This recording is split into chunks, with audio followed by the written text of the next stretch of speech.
pure side control. He needs to be past my legs, attacking, like pinning my hips, right? And he needs to control my head and my other side here, whether he's controlling my arms or my hips or something like that. Once he has this, I'm in a lot of trouble, right? So as he's passing my guard, we can a lot of times preempt something. All I have to do is prevent one of those things. So like even if it's just preventing him grabbing my head or crossing him over, I can always just get back to guard. If he can't control my head, if he can't control my hips, I'm always going to be able to get away. So you just have to blow up one of those things to stop him, okay? So I want you to kind of go over that more later this week, specific things, but I want you to just keep that in mind. A lot of times, just holding his arm away from your head is enough to stop that side control, okay?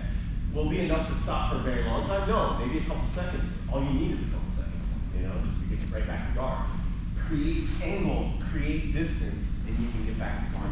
That's the best guard protection, all right? So let's get back to like just horrible side control. He's just smashing the crap out of me, right? Let's add one more thing. He's going to like turn my head away from me, from this side.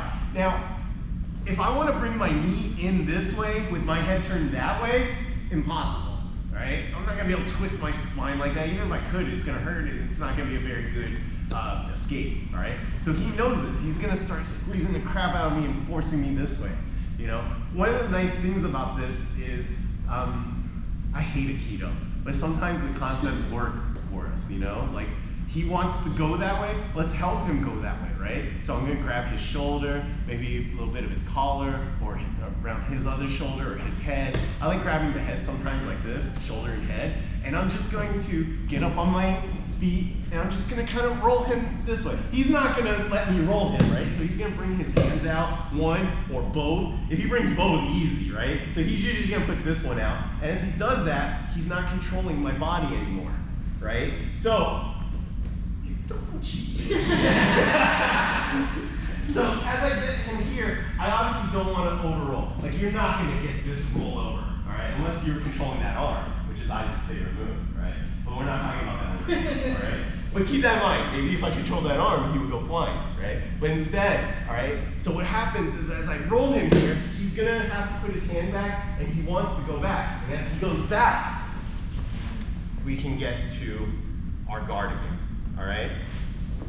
But if you were Isaac, you would control all this, flip him over, or even if I didn't control him, he gets his arm out, I would just get up on my knees and roll him over that way, you know? You can put a lot of power on that. But what I want you to work right now is to grab, bridge him over, all right? As long as he's on this side, your back's not exposed. If he pushes himself back, go with him and get back to your guard, all right? If you want to work the other two things, figure it out on your own. I want to see how good you get. I don't mean that as an insult. I mean, let's see what you guys do with that, okay? But get the escape first.